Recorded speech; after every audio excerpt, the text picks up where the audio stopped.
देखो class 9th वाले बच्चों ध्यान से सुनो मेरी बात। एक क्वेश्चन है for what value of x will the lines L and M be parallel। जो लाइन L और M है पैरेलल हैं और ये फिगर दिया हुआ है आपके पास, ये फिगर दिया हुआ है आपके पास, ये लाइन L है और ये लाइन M है। इस ट्रांसवर्सल लाइन को T कहा है। इस एंगल को क्वेश्चन में लिखा है 3x माइनस का 20 डिग्री और ये लिखा है 2x प्लस का 10 डिग्री। आप बात को समझिए। हेलो, ये क्वेश्चन केवल 9th के बच्चों के लिए ही नहीं इंपॉर्टेंट है, कईयों बार ये वनडे एग्जाम जो कंपटीशन की तैयारी करते हैं बच्चे, उसमें भी क्वेश्चन पूछा जाता है। तो क्या है क्वेश्चन का मतलब, ये समझिए। इन्होंने कहा कि आप बताइए x की वैल्यू क्या होगी जिसके लिए लाइन L और M पैरेलल है। तो अगर हम लेट कर लें इसका सॉल्यूशन, समझिए। लेट लाइंस जो आपके पास हैं L और M आर पैरेलल, अगर हम मान लें कि ये पैरेलल है तो x की वैल्यू निकाल लेते हैं। अब आप देखिए तो ये एंगल और ये एंगल आपको मैंने कल पढ़ाया करेस्पॉन्डिंग एंगल, और ना पढ़ा हो तो लाइंस एंड एंगल का पहला या दूसरा जो इसके पहले आज के पहले का वीडियो आप देख लीजिए। तो ये 3x माइनस का 20 डिग्री जो है और 2x प्लस का 1 डिग्री जो है, ये आपके पास कैसे एंगल हैं? करेस्पॉन्डिंग एंगल हैं, संगत कोण है। तो करेस्पॉन्डिंग एंगल क्या होते हैं? इक्वल होते हैं। तो इस वजह से इनके बीच में इक्वल का साइन लगा लीजिए। 3x माइनस का 20 ये सब डिग्री में लिखिएगा is equal to 2x degree और प्लस का कितना आ जाएगा 10 डिग्री। x की वैल्यू निकालना है तो आप इनको ट्रांसफर करिए, यहां से 3x माइनस का 2x और ये आएगा प्लस का 10 डिग्री इधर और प्लस का 20 डिग्री इस तरफ, तो इधर आ जाएगा 30 डिग्री। समझ पा रहे हैं? और इधर बचेगा x, तो x की वैल्यू क्या आ जाएगी?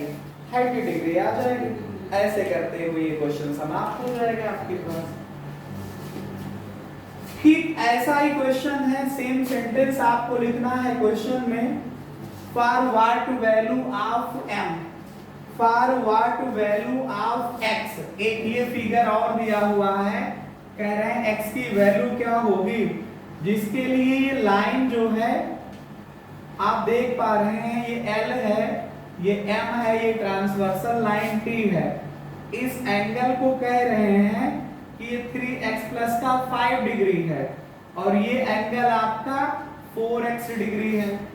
ठीक है, ये एंगल आपका 4x डिग्री है। तो कह रहे हैं कि बताइए x की वैल्यू क्या होगी, x की वैल्यू क्या होगी इस फिगर के लिए। कल हमने आपको समझाया था कि अगर ये दो पैरेलल लाइन है, ये ट्रांसवर्सल लाइन है। हेलो, ये दो पैरेलल लाइन है, ये दोनों पैरेलल लाइन है, ये ट्रांसवर्सल लाइन है, तो ये सेम साइड के इंटीरियर एंगल होते हैं। सेम साइड के इंटीरियर एंगल का समेशन 180 डिग्री होता है। कितना होता है? 180 डिग्री होता है। तो ये जो आपके पास 3x प्लस का 5 हुआ और ये 4x हुआ, ये सेम साइड के इंटीरियर एंगल है, इनको ऐड करोगे तो 180 डिग्री आएगा। यहां से सॉल्व करिए, ये 7x आया और प्लस का 5 इज इक्वल टू 180 डिग्री, ये डिग्री में है। तो 7x की वैल्यू निकालिए तो 175 डिग्री होगा, 5 माइनस में चला जाएगा, तो x की वैल्यू 175। आप इसको और मैं ऊपर लिख देता हूं यहाँ पे आप लोगों के लिए समझने के लिए। तो ये आएगा 7x की वैल्यू 180 डिग्री से 5 डिग्री माइनस हो जाएगा तो 175 आ जाएगा 7x। तो x निकालोगे तो 175 7 डिवीजन में चला आएगा। ये कितना आएगा? x की वैल्यू 7 से 175 को भाग कर लीजिए, आपका 25 आ जाएगा। ठीक है, एक क्वेश्चन और इसी तरह का मैं आपको बताऊंगा, एक क्वेश्चन और आपको बताऊंगा।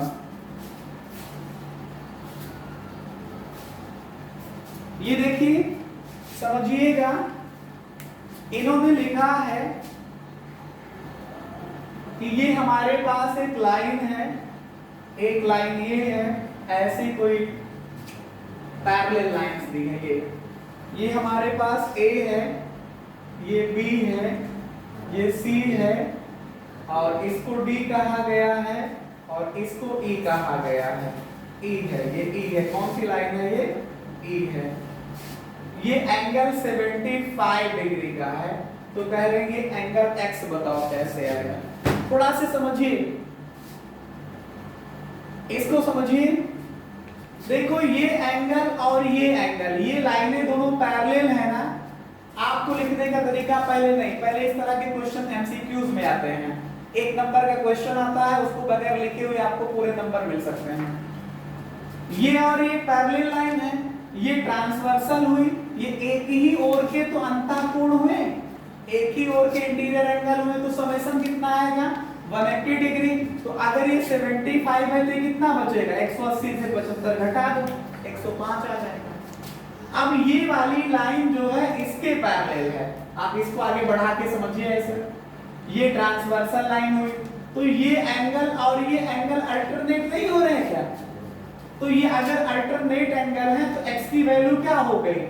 105 डिग्री हो गई जाकर के। समझे?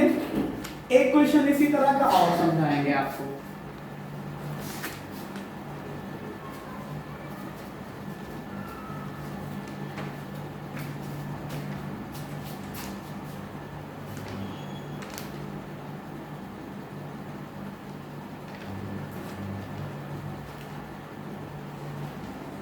क्वेश्चन में लिखा है कि ये A है, ये B है, ये C है, ये D है, यहाँ पे E है और ये F है।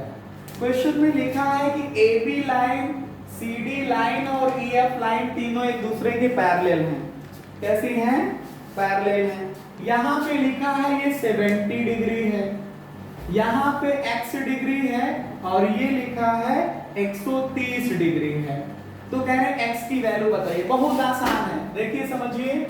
अगर AB जो है ये पैरेलल CD के है, तो ये वाला एंगल और ये वाला एंगल क्या हो रहा है? Alternate angle. तो एंगल ABC जो हो रहा है, एंगल BCD के अल्टरनेट हो रहा है। अल्टरनेट एंगल है तो इक्वल हो जाएंगे।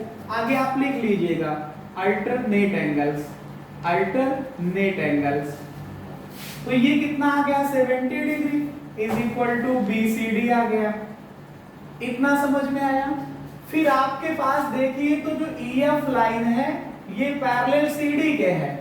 अगर ये EF CD के पैरेलल है तो इतने पे फोकस करिए कि ये लाइन इसके पैरेलल है, ये ट्रांसवर्सल लाइन हुई, तो इतना एंगल प्लस इतना एंगल सेम साइड के इंटीरियर एंगल हुए। क्या हुए जाकर के? सेम साइड के इंटीरियर एंगल हुए। इस एंगल का नाम 130 हुआ और प्लस इसका नाम बताइए तो ECD हुआ। एंगल ECD हुआ, ये 180 डिग्री आएगा। क्यों? Interior angle of same side, interior angle of same side, same side के इंटीरियर एंगल में जाकर के। तो फिर सेम साइड के इंटीरियर एंगल है, यहां से 130 को ट्रांसफर कर दीजिए। एंगल ECD कितना आ जाएगा? 180 डिग्री माइनस का 130 डिग्री, कितना आ जाएगा? 50 डिग्री। ECD आप ध्यान से समझिए, ये पूरा 70 डिग्री का है, इतने पार्ट को आपने 50 दिखाया तो कितना बचेगा? 20 डिग्री का। तो आप लिखने का तरीका देखिए। नाउ जो आपका BCD है ये कितने डिग्री का? 70 का है। BCD के दो खंड है, एक x है एक 50 है, तो BCD को तोड़ के लिखिए तो x + 50 बराबर 70 डिग्री। यहाँ से x की वैल्यू 70 माइनस का 50 डिग्री मतलब 20 डिग्री आ जाएगा। ठीक है, तो इस तरह से करते हुए आपके लाइंस एंड एंगल्स लेसन के कुछ क्वेश्चंस मैंने आपको कराए हैं, इनको नोट डाउन कर लीजिएगा।